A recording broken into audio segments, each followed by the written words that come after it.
Bonsoir à tous. Merci d'être présents ce soir pour cette conférence. J'aimerais en premier lieu remercier et plus particulièrement Marie-Laurence Texier et Pierre-Yves Lemahout de m'avoir invité dans des conditions qui sont, comme vous le savez, extrêmement difficiles. J'aurais bien aimé être présent parmi vous et pouvoir discuter avec vous, mais on va faire ça par voie différente pour ce soir. Et j'aimerais aussi remercier le docteur Salah Ouez, concepteur du système dont je vais vous parler ce soir, qui pour moi représente une évolution énorme, voire une révolution dans mon activité.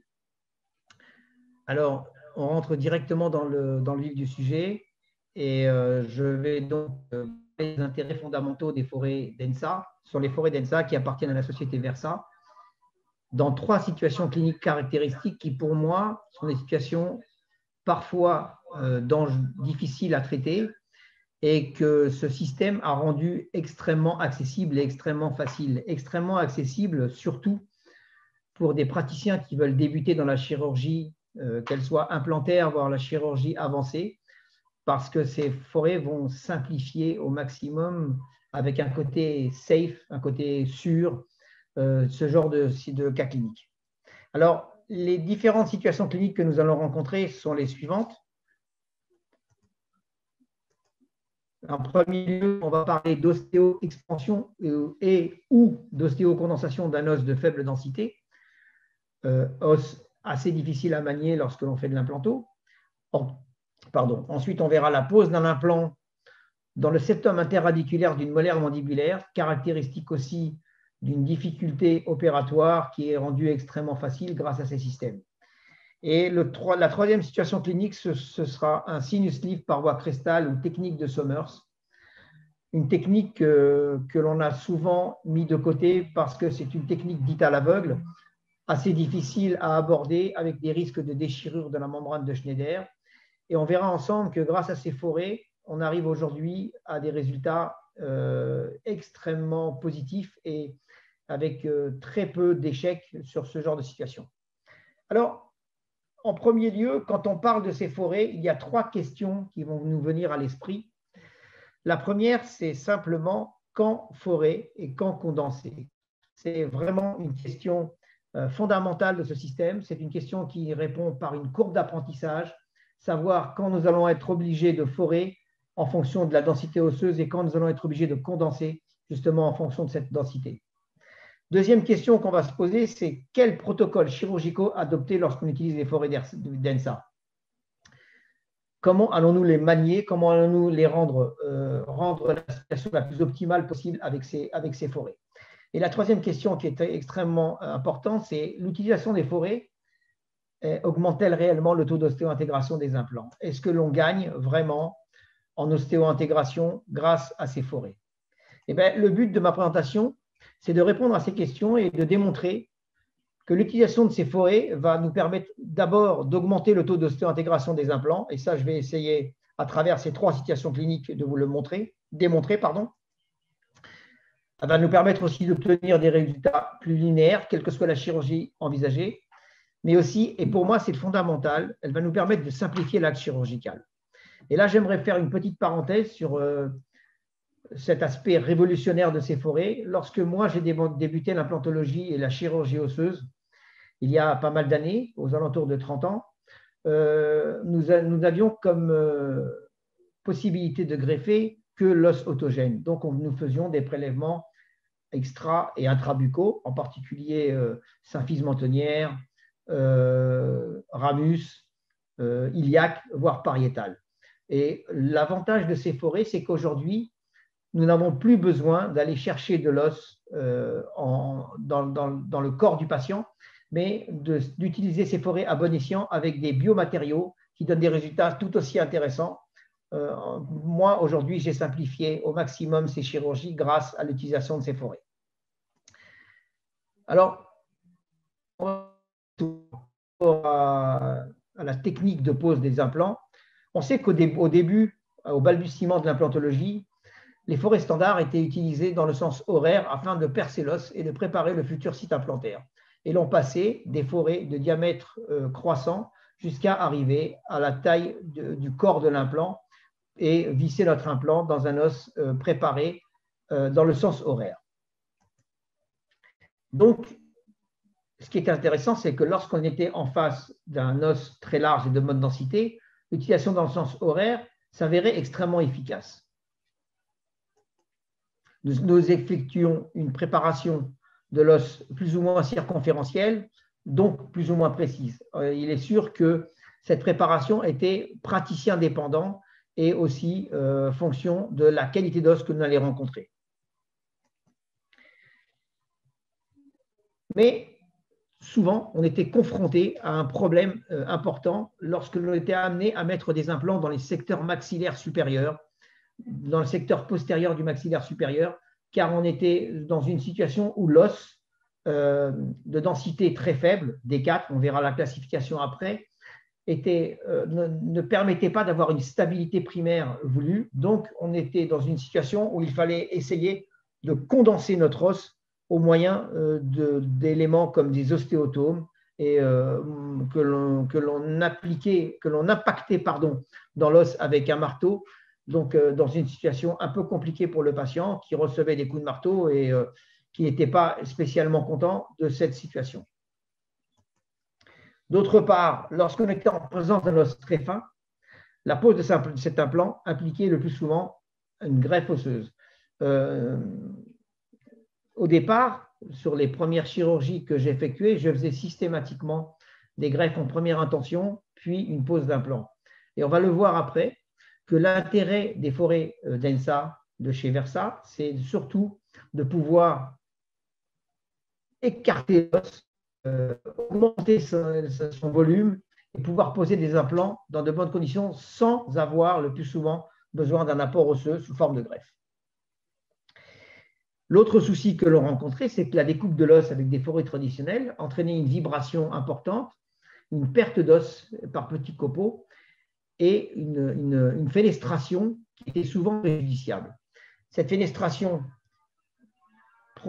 provoquée par les éclats osseux entraînait des déhiscences vestibulaires, linguales ou palatines, comme dans le cas très présent où on est obligé ensuite d'envisager une vestibulaire, une greffe d'apposition pour recouvrir les implants. Greffe qui est assez aléatoire, car il faut savoir qu'à partir du moment où on a perdu de l'os en vestibulaire et que la surface implantaire est à nu, elle est très souvent contaminée. On est, dans les nouvelles techniques, obligé de laseriser la surface pour la stériliser, de placer un greffon et d'espérer que ce greffon va coloniser la surface de l'implant et permettre un recouvrement de ceci et une récupération de ces implants. Sinon, malheureusement, on est obligé de les déposer et de regreffer et de recommencer le travail à zéro.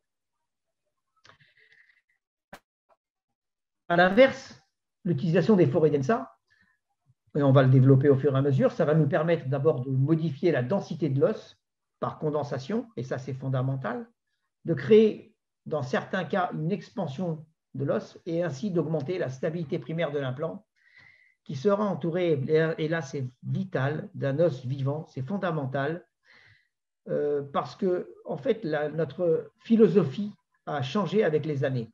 Lorsque j'ai commencé l'implanto, on mettait du gros et du long. En fait, on cherchait des appuis bicorticaux et souvent ces appuis bicorticaux allaient à l'inverse de la raison et de la physiologie osseuse. Pourquoi ?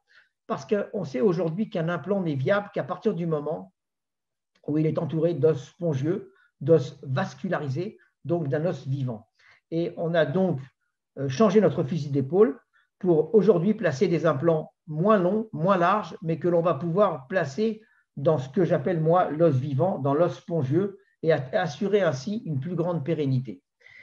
Et l'avantage de ces forêts, c'est que ceci, par expansion de l'os, par condensation de l'os, ces forêts vont permettre de conserver le maximum de cet os vivant, de cet os spongieux.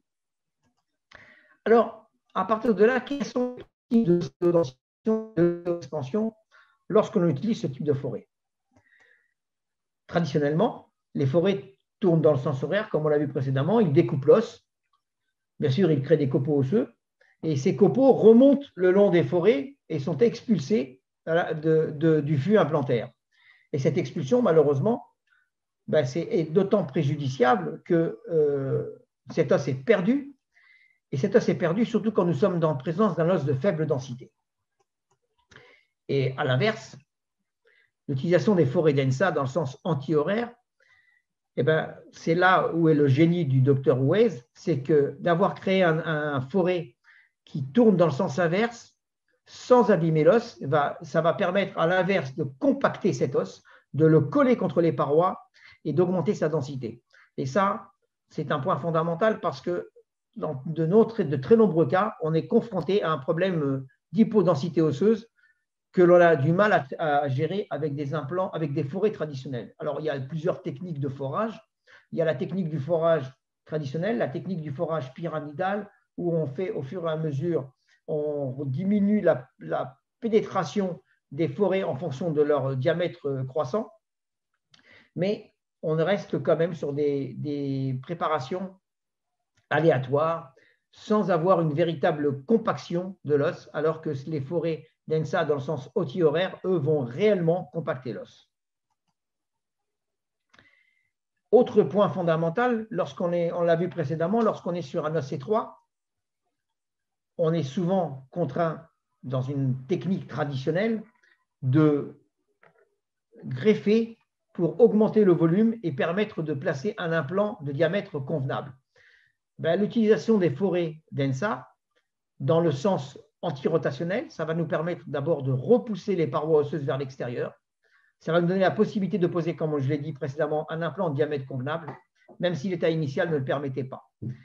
Et je n'ai pas la possibilité d'en parler ce soir, mais l'utilisation des forêts densa, avec une chirurgie de type bone splitting, c'est une ostéotomie crestale, va nous permettre de créer cette expansion et de placer l'implant dans les meilleures conditions possibles. C'est une chirurgie qui est une chirurgie au départ, entre guillemets, dit à risque, et qui est devenue, grâce à ces forêts, une chirurgie accessible à tout praticien qui sait simplement faire une tranchée dans l'os. Le forêt fera tout le travail d'écartement des parois osseuses sans les abîmer. Et cette chirurgie qui, pour moi, était encore une fois une chirurgie à risque, que je n'avais pas réellement envie d'utiliser dans mon activité, et pour laquelle je préférais une greffe osseuse d'apposition, est redevenue une chirurgie extrêmement intéressante que je pratique assez régulièrement. On a parlé d'ostéocondensation et je vous indique deux articles donc du docteur Weiss et du docteur Trissy qui sont extrêmement intéressants car ils se rapportent au nouveau concept et à cette nouvelle façon d'aborder la préparation osseuse, l'ostéotomie pré-implantaire, la manière de préparer le flux implantaire. Et ce sont deux articles qui m'ont donné très envie de tester ces forêts et qui m'ont permis de rentrer dans le système d'appartenir maintenant à cette grande famille. Alors, bien sûr, ces forêts demandent un mode d'utilisation et une courbe d'apprentissage bien spécifique. Ces modes d'utilisation sont extrêmement rigoureux et nous permettent d'obtenir d'excellents résultats. En premier lieu, une chose qui était fondamentale, et c'est l'avantage de ces forêts, c'est qu'ils peuvent être utilisés dans les deux sens. Dans le sens horaire, découpe, et dans le sens anti-horaire, ostéocondensation ou ostéo-expansion. Dans le sens horaire, comme je vous l'ai dit précédemment, on va pénétrer l'os avec bien sûr une expulsion des copeaux, alors que dans le sens anti-horaire, on va condenser l'os contre les parois, créant une ostéocondensation, voire dans certains cas une ostéo-expansion. Donc ceci, à gauche, on tourne dans le sens des aiguilles d'une montre. À droite, on tourne dans le sens inverse des aiguilles d'une montre, anti-horaire. Dans un mode découpe traditionnel, les forêts densa serviront à une préparation traditionnelle. Donc, on va les utiliser dans le sens rotationnel et on les utilisera comme tout système implantaire, comme tout système de forêt implantaire que l'on utilise pour divers systèmes, pour notre système implantaire choisi. Alors que dans le sens antirotationnel. Après avoir marqué l'os, on y reviendra après, on va au fur et à mesure repousser l'os spongieux pour le condenser et placer l'implant dans les meilleures conditions possibles avec une stabilité primaire qui pourra être mesurée avec des instruments bien spécifiques et une stabilité primaire extrêmement intéressante qui permet, dans de très nombreux cas, une mise en charge immédiate. Alors, parlons de protocoles chirurgicaux des forêts densa. Et en premier lieu, comment les utiliser? La forêt doit être située, et ça c'est très important, entre 800 et 1500 tours minute. Pour ma part, je tourne entre 1000 et 1200 tours minute. Et un autre point qui est fondamental, il faut une irrigation abondante. Pourquoi une irrigation abondante? Parce que ces forêts ne découpent pas. Ils vont repousser. Donc, ils auraient tendance à monter plus facilement en température. On sait aujourd'hui que monter en température au-delà de 30 degrés pendant plus d'une minute, on a un risque de nécrose si la température continue de monter dans l'os et à cause du forêt. C'est la raison pour laquelle une irrigation abondante est fondamentale et on peut, dans certains cas, et on le verra peut-être plus tard, doubler l'irrigation pour bien refroidir le forêt et obtenir cette ostéocondensation sans échauffement de l'os. À partir de là, le docteur Weiss et son équipe ont développé un système de forêt par ordre croissant que l'on peut analyser. Donc, vous avez, je ne sais pas si on voit ma souris, mais vous partez du diamètre 2 pour aller jusqu'au diamètre 5,5. Voilà, ici, le diamètre 5,5. L'intérêt de ce kit, et pour moi, il est fondamental, je sais que ça va être un peu publicitaire, mais il est fondamental d'avoir tous les forêts. L'intérêt de ce kit, c'est que ça permet de poser tous les implants qui existent aujourd'hui sur le marché. Pour moi, 5,5, c'est le maximum de diamètre que l'on doit poser au niveau du diamètre implantaire. Dans mon activité implantaire à moi, les implants passent d'un diamètre de 3 jusqu'à un diamètre de 4,8. Et je ne vais pas, voire 5, je ne vais pas au-delà, parce que je considère qu'après, ce sont des implants qui sont beaucoup trop larges et qui ont beaucoup trop de friction lors de la pose. On sait aujourd'hui qu'un implant est viable lorsqu'il rentre en douceur et lorsque l'os est préparé à l'avance et qu'il reçoit l'implant sans forcer, sans serrer comme un animal, sans avoir à forcer au maximum. Et là, on arrive, grâce à cette entrée en douceur, à lutter contre la cratérisation. Ce n'est pas vraiment l'objet de ma présentation, mais c'est un point sur lequel j'ai beaucoup travaillé pour essayer justement d'éviter cette cratérisation due à l'agression que l'on fait subir à la corticale crestale. Alors, bien sûr, ces forêts doivent être utilisées en fonction de la densité osseuse. Densité osseuse qu'on va retrouver dans la classification qui classe de D1 à D4 l'os, D1 étant l'os le plus corticalisé, D4 étant l'os très peu corticalisé et avec un spongieux très lâche. Et si on faisait une petite parenthèse sur cette classification, j'ai autant de difficultés à préparer l'os en D4 qu'en D1. Pourquoi? Parce qu'en D4, l'os c'est du chamallow, il est complètement mou et qu'il faut absolument le travailler pour le renforcer, pour le condenser. Et ça, c'est l'intérêt des forêts densa. Mais l'os de D1 est aussi un os extrêmement difficile à travailler dans le sens où très souvent, c'est un os qui est exsangue, qui n'a pas de cellules osseuses, qui ne saigne pas, donc qui ne reçoit pas de cellules hématopoïétiques qui se transformeraient en ostéoblastes et qui coloniserait la surface. C'est un os pour lequel souvent je fais une préparation implantaire, ce qu'on appelle une ostéostimulation. Je fais les forages, je referme, je reviens 2, 3, 4 semaines après pour poser l'implant. Et là, lorsque je repasse un simple forêt, j'ai un saignement qui apparaît et qui permet de poser les implants dans les meilleures conditions. Donc voilà pourquoi les forêts densa vont être extrêmement intéressants pour le D4 et pour le D1, sachant que le D2 et le D3 sont beaucoup plus faciles à manier. Alors, On va passer 2 petites secondes sur ce tableau, sur ce schéma décisionnel. C'est un schéma qui a été établi par la société, donc par le docteur Houez, pour la pose d'implants dans un os peu dense. Alors, je vais faire une petite parenthèse là-dessus. Moi, je travaille plus au feeling et au contact que j'ai avec l'os.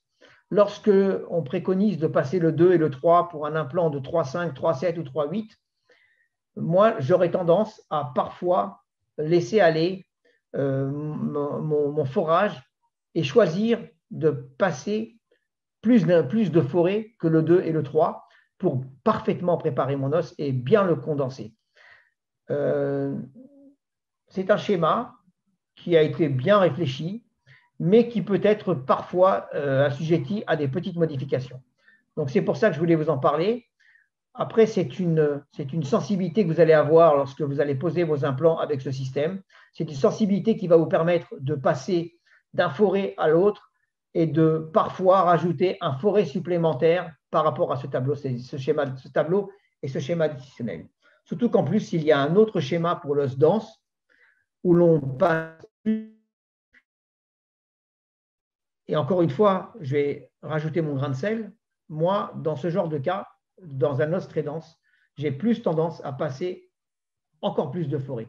C'est-à-dire que on a des forêts qui font des tailles de 2, de 3, de 5, 3 et ainsi de suite. Si j'avais un implant de 3,5, 3,6, 3,7 ou 3,8 à poser, dans un os très dense, j'aurais tendance à passer le 2, le 2,3, le 2,5, le 3 et voire le 3,3. Pourquoi? Parce que j'aime que l'implant pénètre en douceur dans l'os, sans que ce soit une pression trop importante, sans qu'il y ait trop de force lorsque l'on va installer l'implant. Et je dois dire que, comme tout le monde, celui qui n'a pas eu de cratérisation est un menteur. J'en ai eu pendant un moment parce que j'y allais franchement, j'ai suivi un peu certains protocoles. Aujourd'hui, je pose les implants tout en douceur et j'ai très très peu de cratérisation.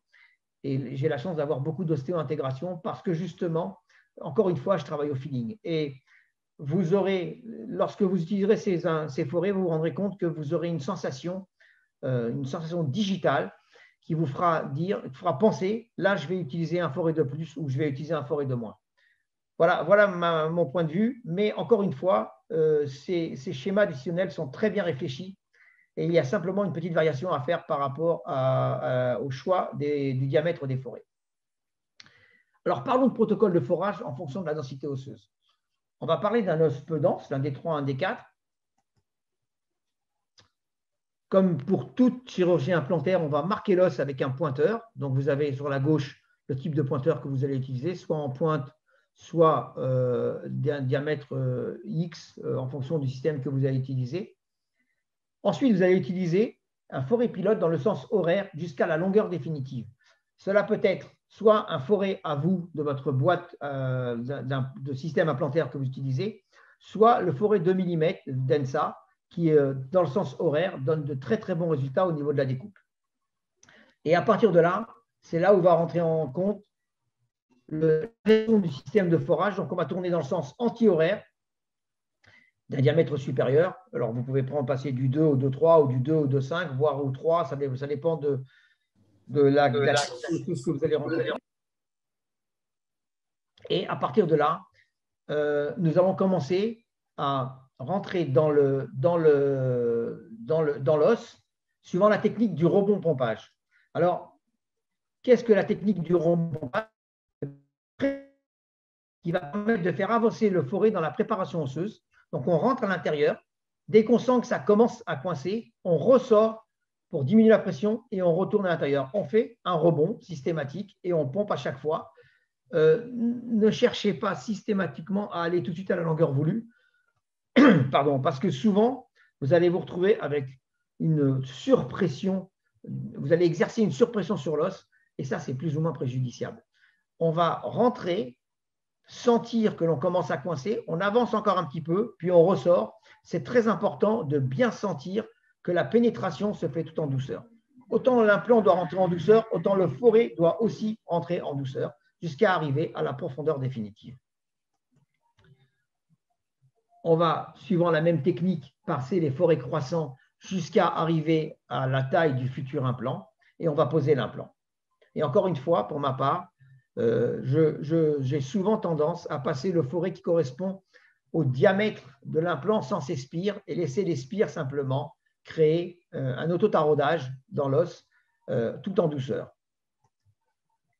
Alors, quelle va être la variation de protocole lorsque l'on va se retrouver dans une densité osseuse de type D1, D2?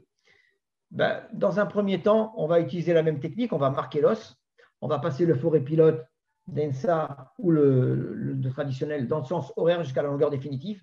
Et ensuite, on va utiliser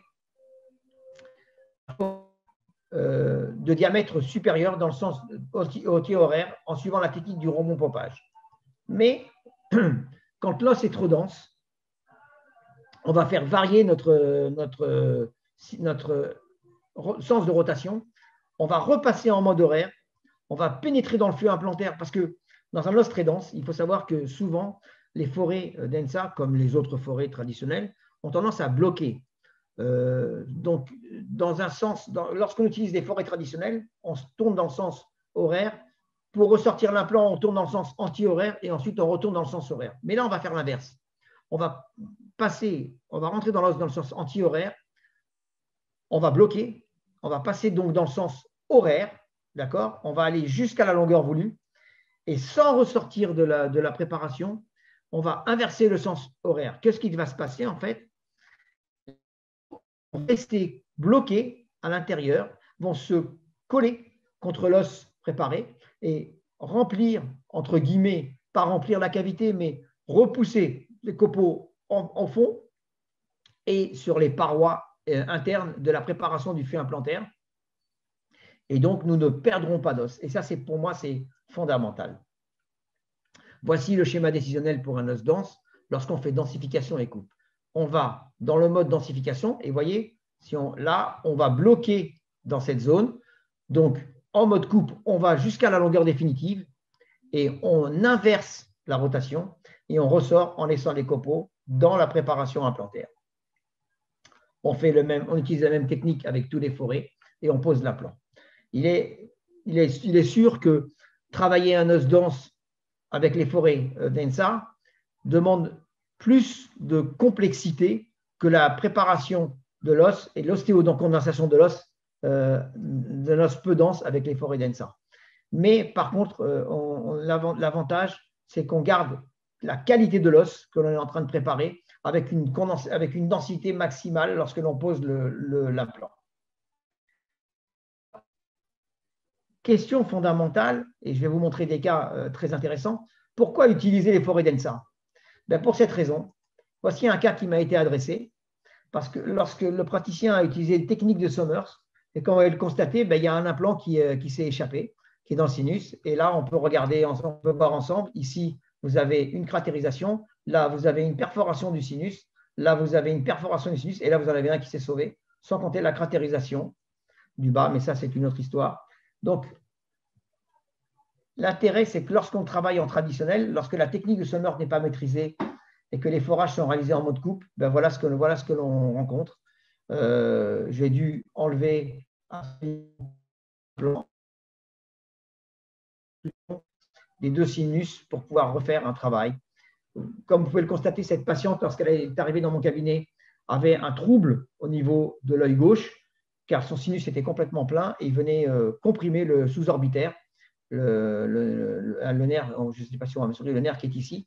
Et en fait, il a fallu retirer l'implant et traiter avec un de mes confrères ORL le sinus. Voici l'implant qui se promenait dans le sinus. Et donc, on l'a retiré. Voici, une fois que l'implant a été retiré et que le sinus a été nettoyé par mon confrère ORL. Et là, maintenant, nous en sommes à la reconstruction pour pouvoir reposer des implants dans de bonnes conditions. Autre cas qui m'était adressé, c'est toujours la même histoire. Technique de Somers, même problème, perforation du sinus. Donc, vous pouvez le constater ici, on a une véritable communication bucco-sinusienne avec un sinus complètement plein. Voici la communication, il n'y a absolument plus d'os. On a retiré l'implant et là, on est en train de traiter, c'est une patiente qui habite à l'étranger, on a traité le sinus et on attend que la communication se ferme ou bien j'interviendrai quand elle viendra pour fermer cette communication au moyen de systèmes bien spécifiques.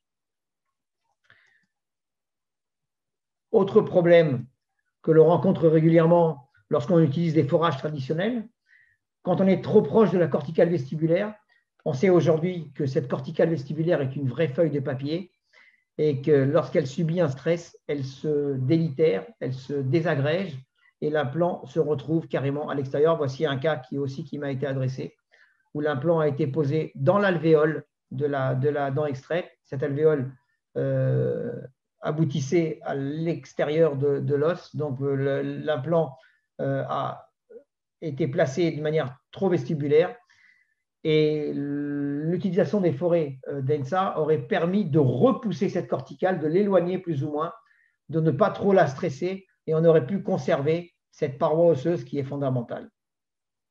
Voici la position de l'implant sur un autre cas. Et comme vous pouvez le constater, l'implant aurait dû être dans l'axe du trait bleu, voire plus encore en palatin. Respecter le trigone osseux. Et voici le cas du patient qui me demande qu'est-ce que vous pouvez faire, docteur, pour essayer de supprimer cet aspect inesthétique. Malheureusement, je n'ai aucune solution à lui proposer, si ce n'est ce que j'ai dû faire, extraire l'implant, réaliser une greffe osseuse parce que le grisé que vous voyez au-dessus, c'est l'implant qu'on voit à travers, oui, parce qu'il n'y a plus d'os. Repositionner un implant à 3 mm sous la jonction amélo-sémentaire des dents adjacentes et recouvrir le tout avec une greffe gingivale. Donc, vous imaginez les conséquences de ce genre d'acte chirurgical. Voici un autre cas d'une avocate qui se retrouve aujourd'hui avec un grisé dû à la perte de l'os en vestibulaire et une résection gingivale, alors que la couronne est très bien réalisée, mais quand elle sourit, ce petit grisé la dérange terriblement, donc il faut absolument essayer de faire disparaître cet aspect inesthétique. Alors, nous allons passer maintenant à l'application de protocoles et de cas cliniques pour montrer l'intérêt fondamental de ces forêts et l'apport que ça peut nous apporter à travers 3 situations cliniques bien spécifiques. Et la première situation clinique, comme je vous l'ai dit précédemment, c'est l'ostéocondensation ou l'ostéoexpansion d'un os post-extractionnel. Alors, on reprend le protocole de forage. Quand l'os est peu dense, on va régler le moteur de forage en marche avant en mode de coupe.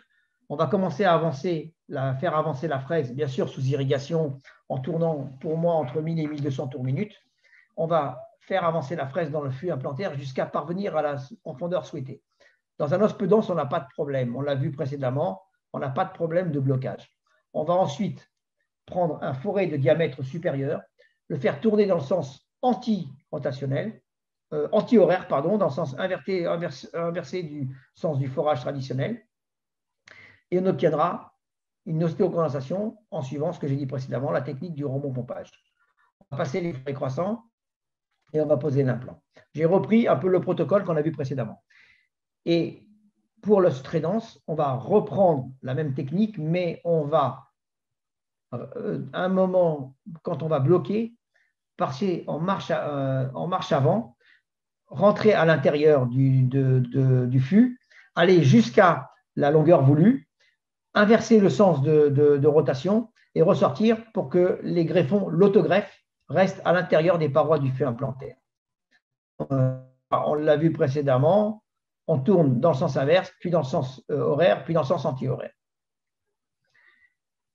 Et donc, les particules osseuses resteront dans le fût implantaire et on ne perdra absolument pas d'os lorsque l'on fera notre préparation. Et pour illustrer ce cas, voici le premier cas qui se présente à mon cabinet, une patiente qui vient de perdre une deuxième prémolaire supérieure gauche et qui a une première prémolaire qui est complètement branlante. Donc, c'est un cas où l'on va placer l'implant et en profiter pour donner une ostéocondensation à cet os qui est assez faible au niveau de la densité.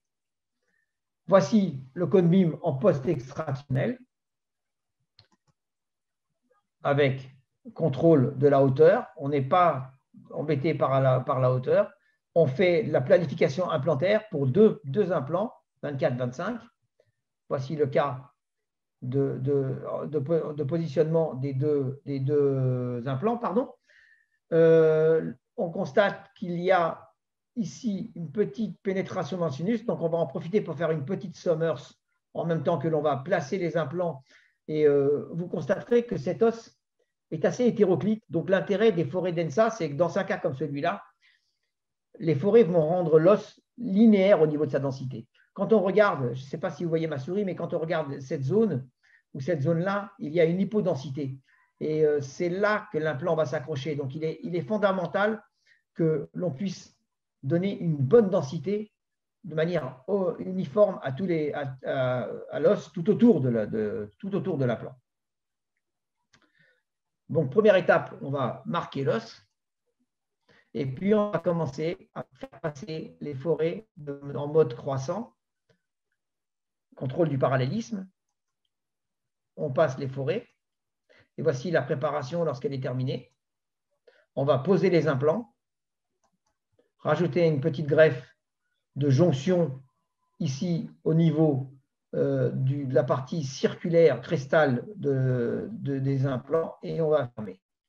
On est passé donc de cette préparation à cette préparation et on sait pertinemment que l'os que l'on a préparé est d'une densité. Il y a une image caractéristique qui est extrêmement intéressante, c'est cet aspect blanchâtre que l'on obtient. C'est quelque chose que vous reverrez dans nombreuses de mes photos.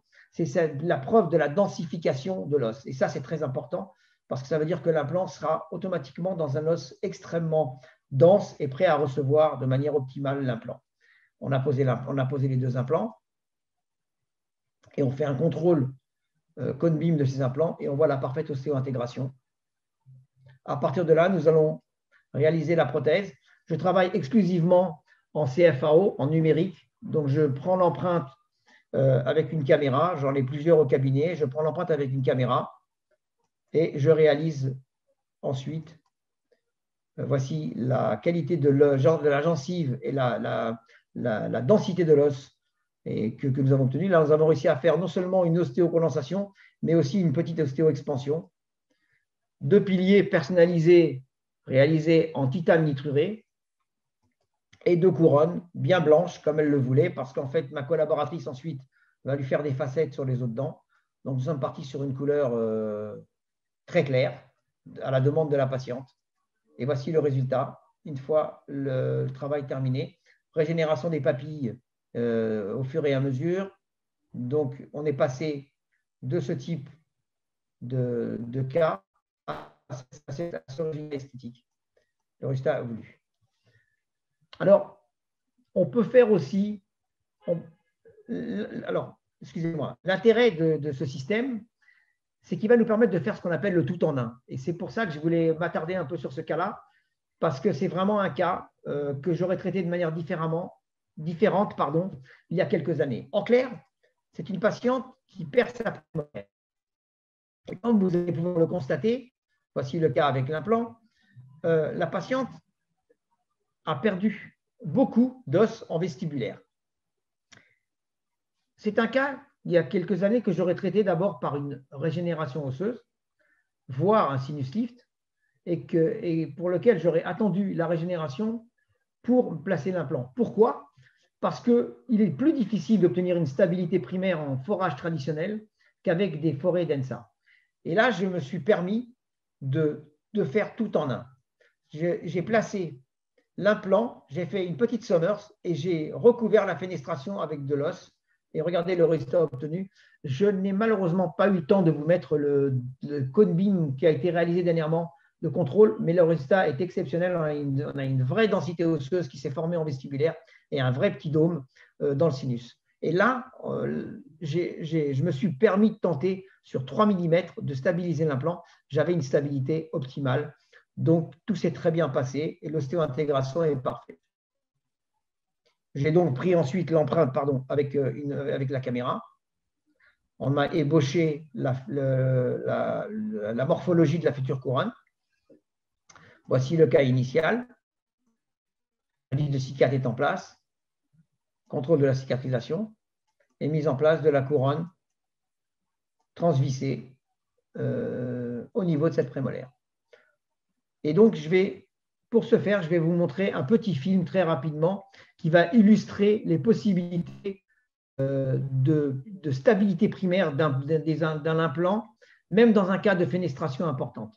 Alors, ce monsieur, c'est un footballeur que vous connaissez, qui avait un bridge en bouche et il a reçu un coup, je ne sais pas comment, et le bridge s'est fêlé et il m'a dit, je ne veux plus entendre parler de bridge, je voudrais un implant. Donc, j'ai envisagé de poser un implant avec les Versa et vous allez voir qu'il y a une perte osseuse importante au niveau vestibulaire, mais ça ne m'a pas empêché de poser l'implant. Là, nous sommes au forage du 2,3 ou du 2,5. Vous voyez, on rentre, on ressort, on pompe, rebond pompage. On rentre, on sort, et on va de plus en plus loin. Là, c'est de très bonne qualité au-dessus. Donc, je me suis permis de faire la préparation, mais de placer l'implant et de greffer, de faire le tout en un. C'est pour moi, et ça fait partie de ce que j'appelle la révolution dans le système Versa, grâce au système Versa, c'est pour moi une révolution que de pouvoir tout faire en un temps, parce que la stabilité primaire, vous allez voir que la stabilité primaire de l'implant est extraordinaire, et on a pourtant une grande partie qui est dans le vide. Voilà, je m'arrête à 3 mm en dessous de la jonction amélo-sémentaire des dents adjacentes pour avoir un résultat esthétique. Et là, vous voyez, je ne peux plus aller plus loin, donc je ne force pas et je vais greffer tout autour, d'où l'intérêt d'avoir ce genre de système implantaire, ces forêts sous la main pour pouvoir, à ce moment-là, faire une chirurgie en un temps. Donc, on va perforer l'os autour pour le faire bourgeonner. Placer ensuite un greffon. Voilà, je contrôle la situation, donc bien 3 mm en dessous de la jonction amélo-sémentaire, et je place la greffe de recouvrement. Je fais ce qu'on appelle un surcontouring. J'en fais systématiquement avec lambeau ou sans lambeau. Donc, sans lambeau, je fais un petit tunnel. J'insère systématiquement de l'os pour protéger la corticale vestibulaire et faire perdurer la convexité de l'os et non pas une concavité, parce qu'esthétiquement, les patients ne sont pas très contents lorsqu'il y a une concavité. Voilà, donc on termine notre greffe. On place une membrane que l'on va pincer. C'est le seul moment où je mets un coup de marteau. Voilà, donc là, le pince est mis en place. On replace la membrane. J'ai dû rajouter un autre pince après. Ensuite, on va se retrouver dans une tension extrême au niveau des tissus mous. Donc, on va scarifier l'os, faire un petit soft brushing, la technique adorée de Joe Chokroun. Et on va ensuite fermer sans tension. Voilà, donc léger soft brushing pour donner de l'élasticité à la gencive vestibulaire, un point de Blair Donati, qui permet, ou point dit de cathédrale, qui permet de refermer. Voilà, on voit bien que le recouvrement est parfait. Donc, j'ai accéléré les points pour bien vous puissiez voir. Voici le cas terminé. Et donc, ce charmant footballeur est reparti après par la suite avec 3 unitaires. Alors, parlons d'un cas qui est pour moi est devenu un point extrêmement important et fondamental, c'est l'expansion de la crête sans ostéotomie dans un cas de molaire mandibulaire, que l'on peut bien sûr répliquer sur des prémolaires ou d'autres dents ou qui ont des septums interradiculaires. Pendant très longtemps, en technique traditionnelle, il était extrêmement compliqué de garder le septum interradiculaire. Systématiquement, lorsqu'on essayait, on l'explosait. Et donc, on se retrouvait avec une énorme cavité. Donc, on avait 2 choix thérapeutiques. Soit on prenait la décision de placer l'implant dans la racine mésiale ou la racine distale et on sacrifiait le septum. Et ce placement entraînait un cantilever qui était parfois préjudiciable d'un point de vue fonctionnel, avec, dans certains cas, un bourrage alimentaire désagréable. Soit on adoptait la technique de comblement, dans un premier temps, de la greffe d'alvéole, suivie, dans un deuxième temps, de la pose de l'implant. Ça, pour moi, c'était pendant très longtemps une perte de temps. Et c'était pour le moins décevant d'être obligé d'attendre avant de poser l'implant. Ben, les forêts d'ENSA ont un point essentiel, c'est qu'ils vont nous permettre de récupérer ce septum, de s'en servir comme point d'ancrage et de placer l'implant exactement au centre de la zone à régénérer. On va pouvoir écarter, et là vous allez le voir, je vais vous le démontrer avec un cas clinique bien précis, on va pouvoir écarter les parois du septum et poser l'implant dans le septum tout en conservant son intégrité.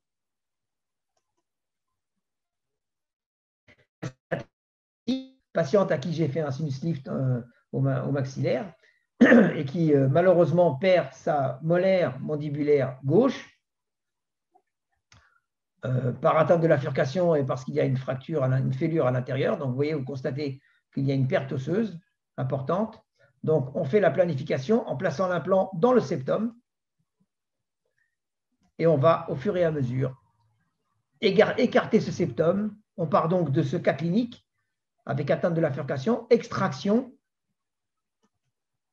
ouverture, on décolle, on va voir le septum, on va marquer ce septum. Voici.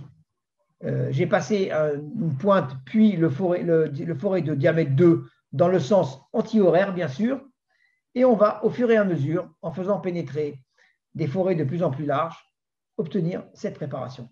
Et ça, c'est quelque chose qui, pour moi, je vais encore me répéter, est une véritable révolution parce qu'on a conservé l'élément essentiel de l'os, c'est-à-dire l'élément essentiel du site, c'est-à-dire l'os autogène. Tout ce qu'on va mettre autour, ça va être du remplissage. Ce qui est important, c'est qu'on a conservé l'os pour mettre l'implant.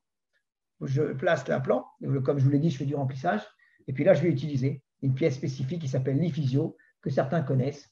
C'est une vis anatomique qui préfigure l'aspect futur de la partie crestale de la couronne. C'est une pièce que l'on place le jour de l'intervention et que l'on enlève que le jour où l'on va poser la couronne définitive. Quel est son intérêt? J'ai beaucoup travaillé avec la recherche et développement sur cette pièce spécifique. C'est qu'elle va lutter contre la cratérisation, car on sait aujourd'hui que chaque fois qu'on enlève une vis de C4 et qu'on remet la vis de C4, on risque de contaminer l'espace biologique périimplantaire constitué de la gencive, de l'os et de la partie crestale de l'implant. Là, on ne touche pas à cette pièce jusqu'au moment où l'on va placer la couronne. On va simplement suturer, enfin là j'ai mis un PRF, et ensuite on va suturer autour de cette vis de cicatrisation dite Ifysio. Voici le cas initial et voici l'image que l'on obtient grâce à la préparation spécifique due au système d'ENSA, aux forêts d'ENSA, pardon. Voici l'implant en place avec son Ifysio. On contrôle que que l'implant est parfaitement en place. On va donc, sans enlever cette fameuse pièce, prendre l'empreinte numérique de cet Ifysio, faire une préparation, un montage, une infographie par mon infographiste prothésiste, et ensuite enlever cet Ifysio. Et vous constaterez que la préparation, le formatage de la gencive est extraordinaire. La gencive a été formatée pour recevoir une couronne avec un corps et un col et un bord crestal qui va remplir l'espace et éviter le bourrage alimentaire que l'on rencontrait précédemment avec les couronnes en forme de trapèze où il y avait toujours un espace entre les dents. Voici la couronne en place et voici le résultat. Et là, l'implant est exactement au centre de l'espace réalisé à partir de l'extraction. Et donc, on n'aura pas de cantilever et un résultat esthétique optimal. Enfin, on va parler la troisième situation clinique, qui est aussi une situation clinique qui est pour moi est fondamentale, c'est l'élévation du plancher sinusal par voie crestale avec apport osseux externe. Alors, je vais faire une petite parenthèse sur pourquoi l'apport osseux externe. À part les cas où j'ai 1 ou 2 mm à gagner, je fais systématiquement un apport osseux externe. Mon passé de praticien hospitalier m'a plus ou moins mis en contact avec un grand ponte qui me disait une chose qui était fondamentale: la nature a l'horreur du vide. La nature a horreur du vide. Et donc, j'ai systématiquement envie de rajouter un peu de matériaux autour de l'implant pour protéger et pour recouvrir l'implant avec de l'os. On va parler de protocole de forage lorsque la hauteur minimale résiduelle est de 3 à 5 mm et qu'on a une largeur, bien sûr, alvéolaire minimale requise égale à 5 mm. Là, on est dans une situation où on va pouvoir utiliser les forêts DENSA dans la technique de Summers avec un résultat toujours linéaire. Quel est le protocole de forage? Si l'os est très peu dense, on va éviter d'utiliser le forêt pilote, mais plutôt prendre le forêt DENSA de 2 mm et tourner dans le sens soit rotationnel si on veut découper, soit anti-rotationnel si on veut compacter. Pénétrer l'os et aller jusqu'au plancher sinusal, ce que moi j'appelle la pseudocorticale sous-sinusienne, et ne surtout jamais pénétrer dans la cavité sinusienne, que l'on utilise le forêt de 2, le forêt de 3 ou le forêt de 5. Une formule mathématique, physique, qui dit P égale F sur S. La pression égale la force sur la surface. Plus la surface va être grande, plus la pression sera faible en fonction de la force. C'est la raison pour laquelle il ne faut jamais pénétrer le sinus avec des forêts qui ne sont pas trop larges, parce que là, on va déchirer la membrane. Et c'est le secret qui fait que systématiquement, si vous suivez ce protocole, vous n'aurez pas de déchirure. Le seul forêt qui peut commencer à pénétrer dans le sinus, c'est le forêt de 3. Et moi, dans ma préparation, je ne pénètre le plancher, je ne dépasse le plancher sinusal et je ne pénètre dans le sinus que de 0,5 à 1 mm. Mais je ne vais pas au-delà, parce que lorsque l'on va trop vite, trop profondément, on a toujours cette pression qui va être trop importante. Donc, je ne vais pénétrer que de 0,5 à 1 mm. Et je vais, au fur et à mesure, agrandir la préparation du fût implantaire en pénétrant, chaque fois que je prends un forêt en mode croissant, de demi-millimètre en demi-millimètre jusqu'à 3 mm. Et en suivant le protocole du Dr Weiss, que je considère comme étant une référence, on ne doit jamais aller au-delà de 3 mm dans le sinus, sous peine d'être pratiquement certain de déchirer la membrane. Qu'est-ce qui va faire que l'on va pouvoir augmenter le volume? C'est l'injection du matériau que l'on va mettre à l'intérieur, qui va avoir un effet qui va suivre l'effet Pascal, qui va repousser la membrane en faisant un effet de gonflement de ballon, ce qu'on appelle l'effet Pascal, et qui va nous permettre d'augmenter de plus de 3 mm la pénétration que l'on va avoir dans le sinus. Donc à partir de là, on a fini notre préparation implantaire avec le dernier forêt. On va d'abord commencer par combler le fût implantaire, contrôler bien sûr que la membrane est intacte, pousser légèrement ce matériau dans le fût implantaire pour qu'il y reste et utiliser la dernière fraise DENSA qu'on a. Si on a par exemple, on a utilisé la 3,5, on reprend cette fraise, on va tourner dans le sens anti-horaire avec une vitesse pour moi qui est de 200 tours minute, sans aucune irrigation.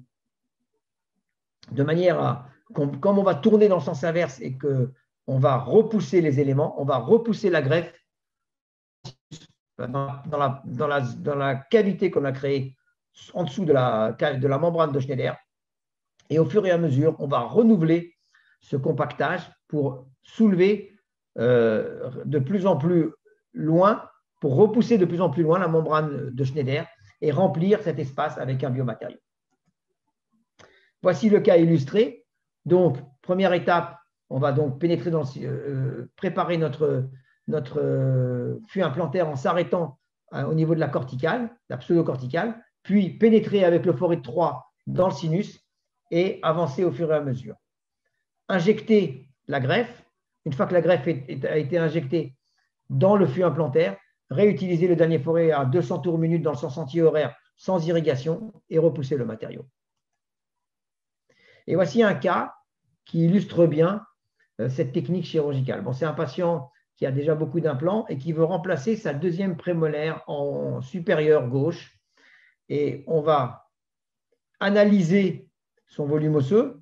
L'os est de bonne qualité, on peut le constater, mais nous n'avons que 5,70 mm de hauteur sous-sinusienne. Ça n'est pas assez pour poser un implant, sachant que l'on a choisi de poser de 4 de 8, donc on a 2 à 3 mm à gagner. C'est le cas typique de l'intérêt des forêts Densa et de la technique de Somers. C'est des cas que je traitais il y a quelques années avec un sinus lift, donc avec une technique beaucoup plus lourde, et que maintenant je traite systématiquement, je dis bien systématiquement, avec les forêts Densa. Voici le cas clinique, donc voici le cas initial. Incision, os, très bonne qualité. Préparation avec le fût, avec les forêts diamètre inférieur, petit diamètre, pardon, sans rentrer dans le sinus. Là, voici le forêt qui, lui, va pénétrer dans le sinus, la fin de la préparation, et on remarque dans cette qualité d'os, cette densité obtenue grâce à ces forêts. Là, on va injecter un matériau qui s'appelle du putty, qui est le matériau idéal pour ce genre de situation. Et on réutilise les alliés forêts dans le sens inverse des aiguilles d'une montre, à 200 tours minute, sans irrigation, pour repousser la greffe. La greffe est donc à l'intérieur du sinus. On place l'implant. Voici l'implant en place et on suture. Et on contrôle. Voici l'os qui a été recréé. Et l'intérêt, c'est qu'on le voit bien sur le cone beam. Voici le cone beam. Et on voit donc l'os qui s'est formé. Et voilà pourquoi j'aime injecter. C'est des cas où on pourrait, entre guillemets, se passer de greffon. Moi, je vous dis encore une fois, je reprends la maxime, la nature a horreur du vide, et je mets une petite greffe qui me permet de sécuriser, ceinture et bretelle, comme on dit, qui me permet de sécuriser ma chirurgie et d'avoir cette petite greffe en place. Empreinte numérique, comme les autres cas. Voici le cas initial. Empreinte numérique et pose de la couronne. Couronne transvissée le plus souvent. Voici le cas initial et le cas final. J'aimerais aussi vous présenter cet autre cas qui est un cas extrêmement délabré, pour lequel j'ai fait une première greffe d'un sinus lift ici, qui s'est bien passé, mais qui a été extrêmement pénible pour le patient. Donc, quand je lui ai annoncé que j'allais faire une Somers de l'autre côté, il était fou de joie. Donc, j'ai placé 4 implants en bas, plus une greffe une Somers ici, et on constate déjà le petit dôme qui est en place. Et on peut contrôler radiologiquement. On est à 4,90 au départ, donc à peu près le même cas que précédemment, pour un implant de 8. Donc, on va gagner 3 mm, et voici le dôme en place. Et voici la chirurgie de ce patient. Là, c'est intéressant, vous allez voir, donc incision, bien sûr. On va à l'inverse d'un sinus lift, on va très peu décoller. Et on va pouvoir travailler sans aucune suite post-opératoire. Donc, on décolle. Voici l'os. On va marquer l'os. Et on va passer un petit forêt de marquage, un forêt pointu, un forêt de marquage, un forêt pilote. Et là, on commence à tourner dans le sens inverse. Vous voyez, on va condenser. Je ne vais pas très loin, je n'ai pas besoin, je vais jusqu'au contact. L'intérêt des forêts, c'est qu'il faut sentir notre os. On sait quand on est dans le spongieux et on sait quand on atteint une corticale. Là, j'atteins la corticale et c'est le moment où on doit avoir une pression forte et une maîtrise totale de la tête de son compte-rendu. Vous voyez, là, je suis passé. Là, on a une espèce de cloque, comme un petit éclatement. On sait qu'on est passé dans le sinus. C'est là où il faut bien maîtriser son forêt, pousser, mais en le retenant, de manière à ce qu'il ne vous échappe pas.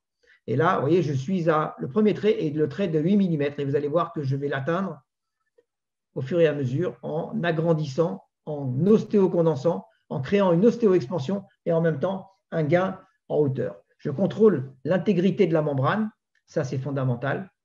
Et vous allez voir que dans le dernier film que je vais vous présenter, que je viens de réaliser, on en parlera. Je vais pousser mon greffon avec le forêt à 200 tours minute et placer mon implant. Et là, on est sur une situation optimale. On a de l'os tout autour, bien dense. On a de l'os au-dessus, bien dense. Et l'implant est parfaitement stable et intégré. Je vais vous passer les sutures. Et on va parler du dernier cas. Un cas où j'ai fait une triple chirurgie. J'ai fait une ostéo-expansion, une pose d'implant et une pose d'implant avec Anne Somers et une Somers sans pose d'implant. J'ai fait cette technique parce que je me suis référé à un confrère qui a fait une magnifique présentation qui s'appelle le docteur Ziv Mazor, qui a fait une magnifique présentation où il va très loin dans la greffe de type Somers, où il part de 3 mm, il va jusqu'à 10 mm de greffon sans poser l'implant. Et il pose l'implant dans un deuxième temps. Pour moi, c'est un magicien parce que c'est toujours une chirurgie à risque d'aller aussi loin, mais lui réussit ça très bien. Et j'ai fait pratiquement la même chose. Et vous allez voir comment. Donc, j'ai dû extraire la deuxième prémolaire, utiliser un guide chirurgical pour positionner les implants. Voici le cas initial. Donc, nous avons assez d'os au niveau de la première prémolaire, un début de rentrée dans le sinus avec la deuxième prémolaire et très peu d'os pour la molaire. Voici la planification. Donc là, sur la 24, je vais faire une ostéoexpansion de manière à m'éloigner du sinus, de la paroi sinusale. Je vais faire une Somers et placer l'implant au niveau de la 25. Et j'avais prévu de faire un sinus lift au niveau de la 26. Et puis je me suis dit, après tout, pourquoi ne pas tenter de remplir et d'attendre un peu pour voir un peu comment ça va évoluer. Et vous allez très vite comprendre. Voici la chirurgie. Donc, anesthésie, bien sûr, incision.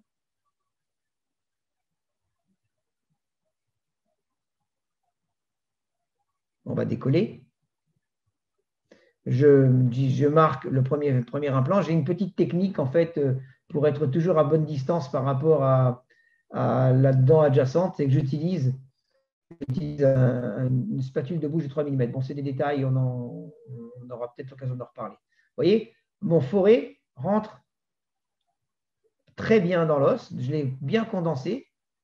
Là, je prends un espaceur pour respecter la distance entre les deux implants. Et là, je pénètre à peine dans l'os. Pourquoi? Parce que je n'ai pas beaucoup de hauteur. Expansion de l'os. Donc, on repousse le spongieux contre les parois. Et là, on continue notre expansion. Et à un moment, vous allez voir, nous allons pénétrer dans le sinus. C'est là où il faut maîtriser. Vous allez voir le moment où on pénètre dans le sinus, c'est là où il faut bien maîtriser son forêt, pousser, mais en même temps savoir le retenir. Donc, on continue l'expansion du premier implant, du futur premier implant. Voilà, on a mis un petit peu en accéléré parce que ça nous permet de voir. Voilà, regardez. Vous allez voir, le forêt va d'un seul coup passer dans le sinus. Alors, on est parfois obligé d'un peu pousser parce que l'os est très dur, la corticale sinusienne est assez dure. Voilà, on est passé. On contrôle l'intégrité de la membrane et on agrandit. 6. Et on va aller jusqu'à 8. Et là, j'ai attaqué le troisième forage, mais je n'ai que 2 mm. Donc, je vais juste aller au contact, toc, et je m'arrête. Et là, je vais agrandir. Et je vous l'avoue franchement, je pensais avoir perforé. Donc, j'ai dit, au pire, je mets la greffe et advienne que pourra. Et en fait, vous allez voir que j'aurais presque pu mettre l'implant. Mais ce n'est pas grave, je le mettrai dans un deuxième temps. Donc, mise en place du premier implant. Vous voyez la densité de l'os. Vis de C4.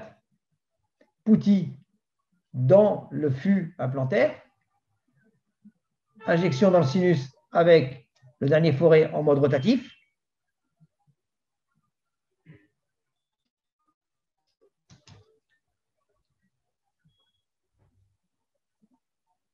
Et on va injecter, placer l'implant.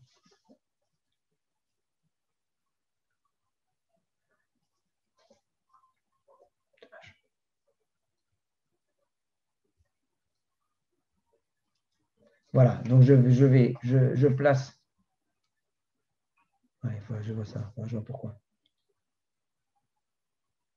Je suis désolé, il y a quelqu'un qui m'a dit que la vidéo passait mal. Je vais voir avec le monteur si je peux éventuellement, pour le replay, s'il y a un replay, je pense qu'il y en aura un, essayer de mettre la vidéo dans un autre format pour que vous puissiez la voir.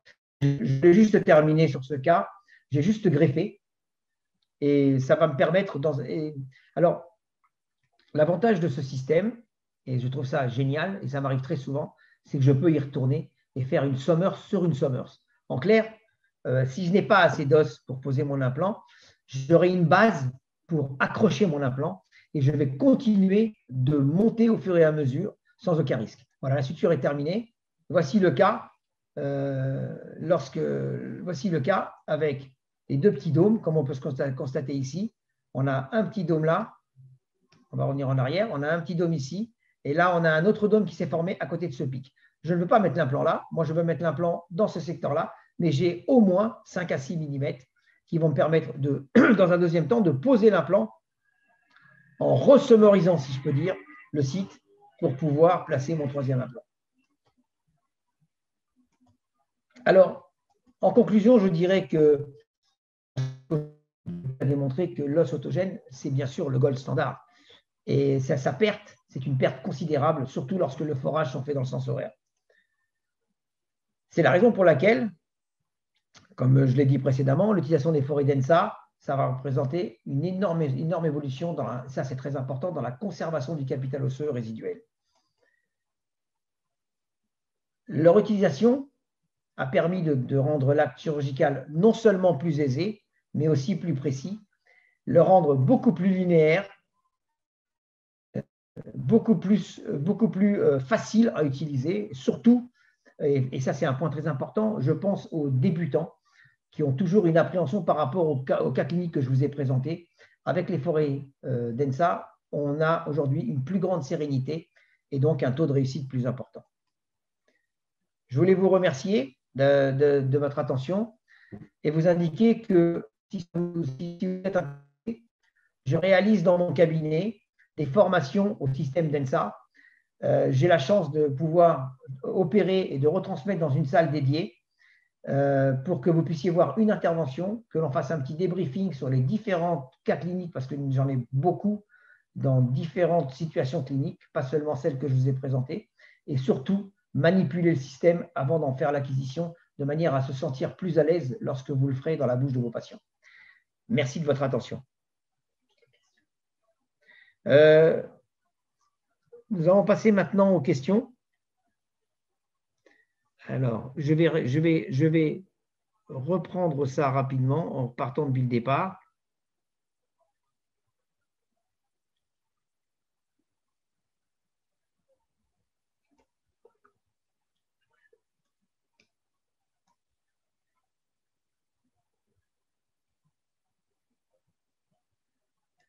Alors, j'ai une question. Bonsoir, j'ai utilisé cette technique plusieurs fois avec succès. Quelle solution proposez-vous si après avoir injecté le POUTI, l'implant bloque à la demi de la hauteur de forage ne descend pas plus bas? Mais ça n'a aucune importance. Le matériau, vous pouvez… Alors, il y a un point qui est fondamental. Lorsqu'on fait de la chirurgie de ce type-là, il faut du matériel. Donc, il faut que vous ayez une autre seringue de POUTI à disposition. Vous allez reprendre votre forage, tout simplement, hein, ça arrive à tout le monde. Vous allez, en fait, c'est que vous avez trop densifié votre os, il est trop dense. Vous allez reprendre votre forage, vous allez passer en rebond pompage. Vous pouvez tout doucement tourner dans le sens des aiguilles de montre, mais sans aller trop loin. Vous allez simplement à la hauteur de l'os résiduel, vous inversez le sens de rotation, vous pénétrez dans le sinus et vous réinjectez le POUTI. Et moi, je vous garantis que votre implant descend. Un point fondamental, je le répète et je vais le répéter encore une fois, l'implant doit descendre tout seul. Donc, c'est une histoire de feeling, le choix de vos forêts. Si, avec le forêt que vous avez utilisé, vous avez un blocage, c'est qu'il faut prendre la taille au-dessus. Ça, pour moi, c'est fondamental. Il faut préparer son fût implantaire pour que l'implant descende. Vous avez vu les implants que je pose, ils rentrent tout en douceur. il faut que l'implant rentre en douceur et vous n'aurez jamais de soucis. Voilà, donc n'hésitez pas à reprendre le poutis que vous avez, il n'ira pas plus loin. J'espère que j'ai répondu à votre question. Ensuite,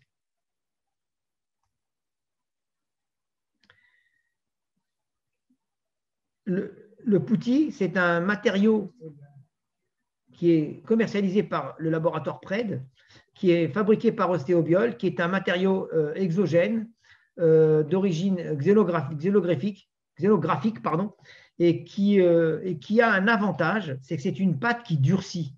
Et elle durcit, donc elle est très stable. J'ai fait des Somers avec de l'allogreffe, j'ai fait des Somers avec des xélogreffes. La granulométrie n'est pas toujours adaptée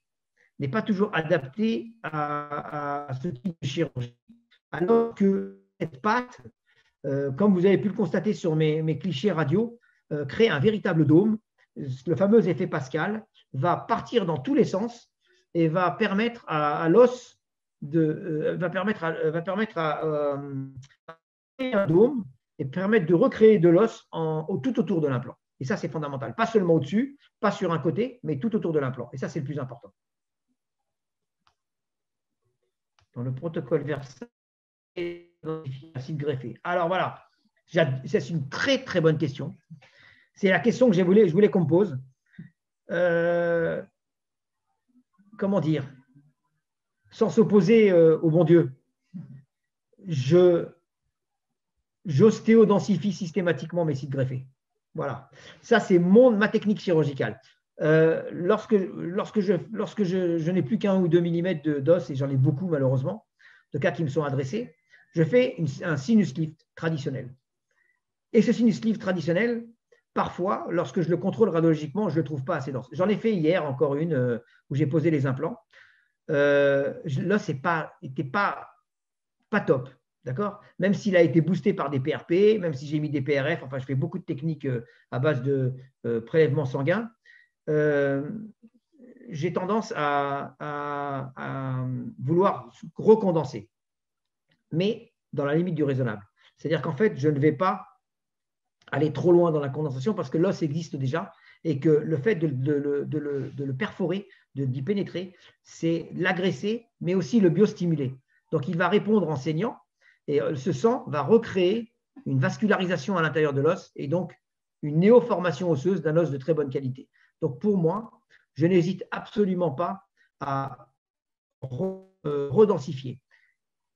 Et les implants sont ostéo-intégrés. Donc, s'ils sont ostéo-intégrés, c'est que je ne suis pas dans la mauvaise voie. Peut-être que j'ai tort, peut-être que j'ai raison. En tout cas, moi, je le fais très régulièrement et j'adore cette sensation de densité osseuse lorsque je pose mon implant. J'ai dit densité, je n'ai pas dit blocage, j'ai dit densité. Si ça bloque, je retravaille mon os pour légèrement agrandir encore un petit peu avec des allésoirs. Le fût implantaire. Voilà, donc c'est mon point de vue. Je suis désolé, ça peut choquer parce que ça n'est pas le message du docteur Ouez, mais c'est un sujet de discussion que j'aimerais à un moment ou à un autre aborder avec lui, cette densification de l'os du site greffé. Alors, autre question?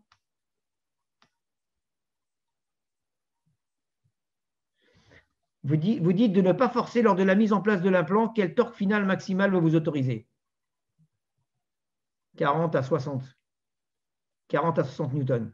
Je vais pas au-delà. Mais toutes mes clés dynamométriques de toutes mes boîtes sont réglées. Je mets beaucoup d'implants de divers systèmes pour moi, pour des correspondants qui veulent uniquement ce système-là. Toutes les clés sont réglées à 50 newtons. À 40 newtons, je valide. À 50, je valide. À 60, je valide. Au-delà, je ressors mon implant et je n'hésite absolument pas à le ressortir. Ça, c'est encore un point de vue à discussion. Je retire mon implant, je le remets dans son support, je reprépare ma préparation et je rentre l'implant de manière à ce qu'il vienne bloquer. À 50-60 newtons, je m'arrête. Vous savez, pendant un moment, pour le docteur Renoir, pour ne pas le citer, a proposé de serrer à des forces énormes. Et qu'est-ce qui s'est passé? La jonction, l'espace biologique périimplantaire, comme j'ai dit précédemment, qui est la jonction entre l'os crestal, le bord de l'implant et la gencive, était agressée. Et cette zone-là, c'est une zone morte, entre guillemets. C'est un os corticalisé. Et l'os corticalisé ne supporte pas la surpression. Il avait tendance à s'écarter légèrement de l'implant. Et là, les germes, les bactéries pénétraient à l'intérieur et créaient une cratérisation. Donc aujourd'hui, j'ai même tendance à légèrement surpréparer la partie crestale pour que mon implant soit en pénétration douce dans l'os. Donc jusqu'à 60, moi, c'est pour moi le maximum. Alors, le troisième implant est lui au bout de combien de temps? Oh, 2 ans. Non, j'exagère. 4 mois. Pourquoi 4 mois? D'abord pour 2 raisons. La première, il n'y a pas amovible. Donc, il n'y a pas d'effet marteau sur l'enclume. Il n'y a pas de pression dessus. Deuxième point important, c'est que lorsque je vais mettre mon implant, je vais retravailler mon os. Je vais le réagresser.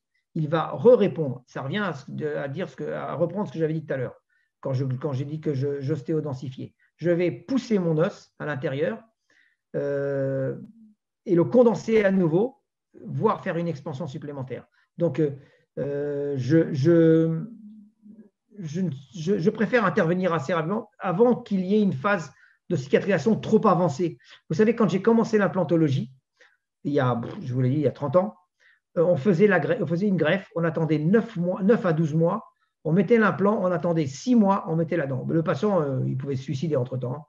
Et le problème qu'on rencontrait, c'est que l'os était parfois difficile à travailler parce que, entre parenthèses, trop cicatrisé.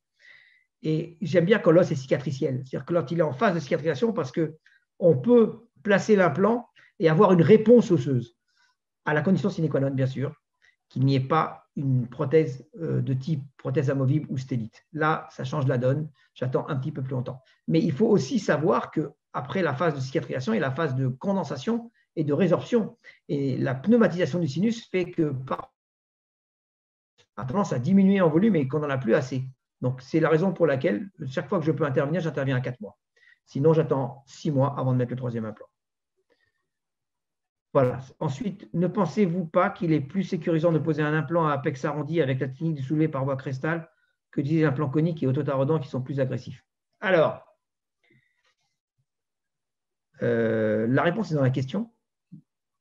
Et je vais vous dire pourquoi. La nature a horreur du vide. Je répète encore une fois, la nature a horreur du vide.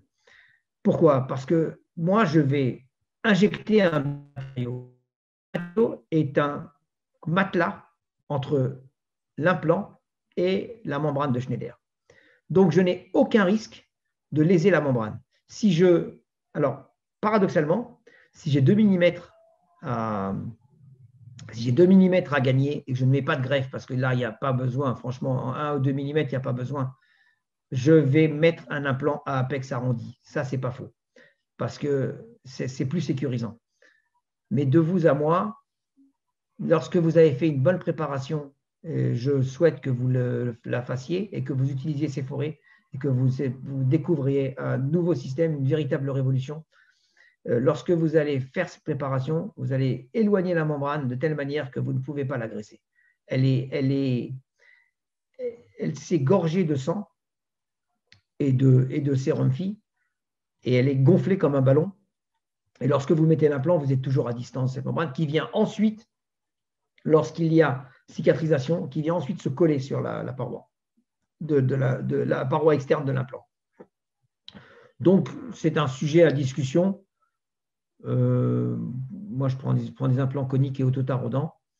Et comme j'ai mis en majorité des cas un greffon, je n'ai pas vraiment de contact entre, comme je l'ai dit, entre l'apex de l'implant et la membrane de Schneider. Il y a une autre question?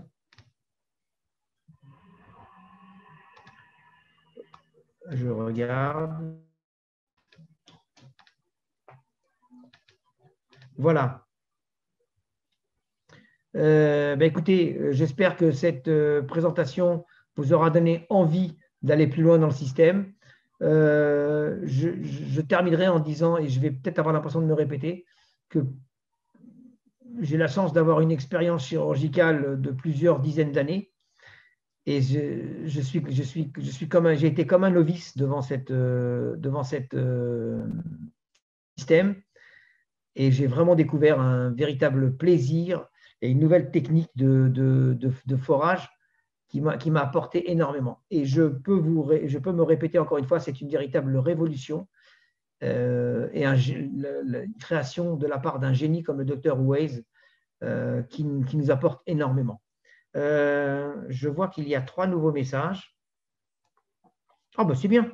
Ce ne sont que des compliments. C'est bien, ça fait plaisir.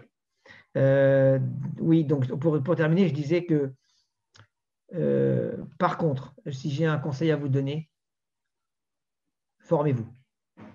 Parce que moi, je vais vous dire la vérité. Sur les premières chirurgies, on peut parler crûment, j'ai fait plus que des bêtises. Parce que j'ai été un petit peu trop, pas agressif, mais impétueux. Et j'ai eu quelques petites déboires. Je pense qu'aujourd'hui, il est fondamental, pardon, d'utiliser l'expérience, parce que ça fait un petit moment que je les utilise, de confrères comme moi ou comme d'autres, pour avoir cette courbe d'apprentissage et réellement progresser sur ce système. Je vais faire de la pub, encore une fois. Je fais des formations qui marchent très, très bien. Et les praticiens sont très, très contents parce qu'ils ont la possibilité de manipuler. Il vaut mieux manipuler ça sur une mâchoire de porc ou autre que directement dans la bouche du patient. C'est comme pour tout système.